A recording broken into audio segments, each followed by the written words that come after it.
মেয়ে ডিজেরা ছোট ড্রেস পরে এটা আসলে পার্সোনাল চয়েস। এটা হিসাব করলে তো ৭ থেকে ৮ লক্ষ টাকার ড্রেস তো আমি স্পন্সরই পাচ্ছি। নেগেটিভ পজিটিভ তো মিলিয়ে থাকে, আলোচনার মধ্যেই আমরা থাকি। আমি তো অনেক স্ট্রাগল করে আসছি, অনেক কষ্ট করে কাজ করছি।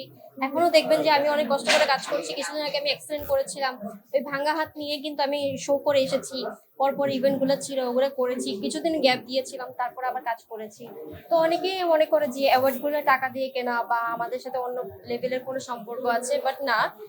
অ্যাওয়ার্ড গুলো কিন্তু অবশ্যই যোগ্যতা দেখে দেওয়া হয়, কারণ যেহেতু এখানে প্রত্যেকটা অ্যাওয়ার্ড সেক্টরে কিন্তু জুরি বোর্ড থাকে।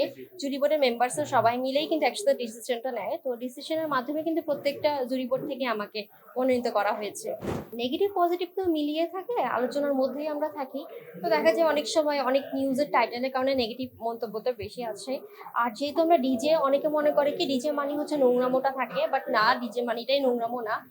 ডিজে ছাড়া কিন্তু একটা প্রোগ্রাম জমে না। এটা হলুদ বলেন, আপনি কর্পোরেট শো বলেন, যেটাই বলেন, প্রত্যেকটা প্রোগ্রামে যেন ডিজে লাগে। আর ডিজের লেভেলটাকে আপ করার জন্যই কিন্তু ফিমেল ডিজেদেরকে বেশি নেওয়া হয়। বাংলাদেশের ফিমেল ডিজের চাহিদা বেশি। প্রত্যেকটা শোতে ফিমেল ডিজে মানে হচ্ছে সুপার হিট একটা শো, এই টাইপসের একটা সবার চিন্তা ভাবনা। সো সবাই শোতে ফিমেল ডিজে বেশি নেয়। চাহিদা বেশি, ফিমেল ডিজে দেখতে সুন্দর, নিয়ে যায়। একটা দেখারও একটা ব্যাপার আছে। আচ্ছা, দ্যাটস ওয়াই। ছেলে ডিজে আর মেয়ে ডিজের মধ্যে অবশ্যই পার্থক্য আছে, যেহেতু পুরুষ আর মহিলা। তো আসলে দেশের বাইরে যদি আপনি দেখবেন অনেক ফিমেল ডিজে আছে।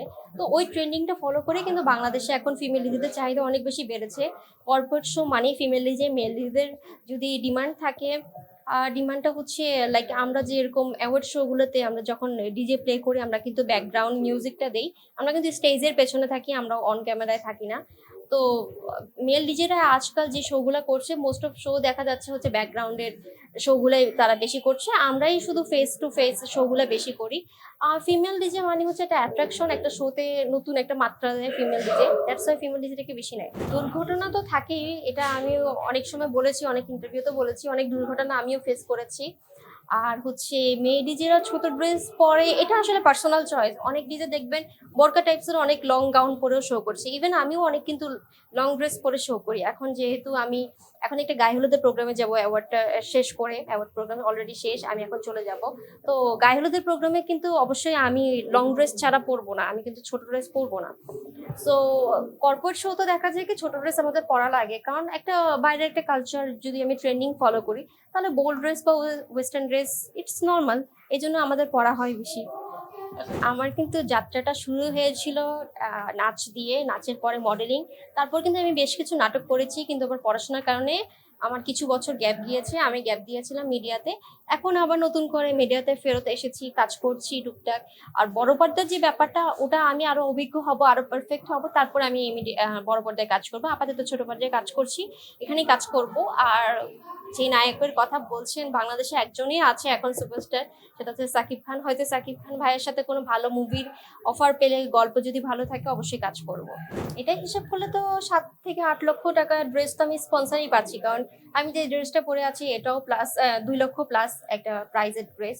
সো আপনি যদি ভালো টাইপসের ড্রেস নিতে চান, তখন কিন্তু আপনার ড্রেসের প্রাইসগুলো বেশি থাকবে। আর আমাদেরকে দিয়ে বিভিন্ন ব্র্যান্ডের লোকেরা কিন্তু ড্রেসগুলো পরায়, বিকজ অফ আমাদের একটা ফেস ভ্যালু আছে। আমরা এই ড্রেসটা পরলে আরো কিছু ছেলে মেয়েরা, বিশেষ করে ফিমেলরা আকর্ষণ হবে, ড্রেসগুলো কিনবে, ড্রেসটা আরো বেশি পপুলার হবে, পাবলিসিটি বাড়বে, ভাইরাল হবে। দ্যাটস ওয়াই দেখা যায় কি আমরাও অনেক বেশি স্পন্সর ড্রেস পাই। হাইটের কোনো ব্যাপার নাই আসলে, কারণ কি আমরা তো আসলে কাজ করি, আমরা তো মিউজিক সিস্টেমটা প্লে করি, প্লেয়ার দিয়ে আমাদের মিউজিকটা প্লে করে থাকি। সো ওখানে আসলে হাইটের কোনো ফ্যাক্ট আমার কাছে মনে হয় না, কারণ আপনারা কিন্তু দেখেছেন যে আমার হাইট কিন্তু সনিকা আপুর মতো লং না। সো আমার হাইট একটু শর্ট, বাট আমি কিন্তু লটস অফ কাজ করছি বাংলাদেশের বাইরেও। সো হাইটটা ফ্যাক্ট না, কারণ হচ্ছে কি আমার আমার কাজটা হচ্ছে প্লেয়ারে, আমার কাজটা হচ্ছে মিউজিক সেন্স। আমি মাথা দিয়ে ব্রেন দিয়ে কাজ করছি, কিভাবে ক্রাউড এঙ্গেজ করতে হবে, ক্রাউডের সাথে কানেক্ট হতে হবে, ক্রাউডকে ডান্স করাতে হবে, সেটাই হচ্ছে আমার উপর ডিপেন্ড করে। সো ওখানে হাইটের কোনো ফ্যাক্ট নাই। এটা মডেলিং বলতে র্যাম্প শো না যেখানে হাইটের ফ্যাক্ট হবে।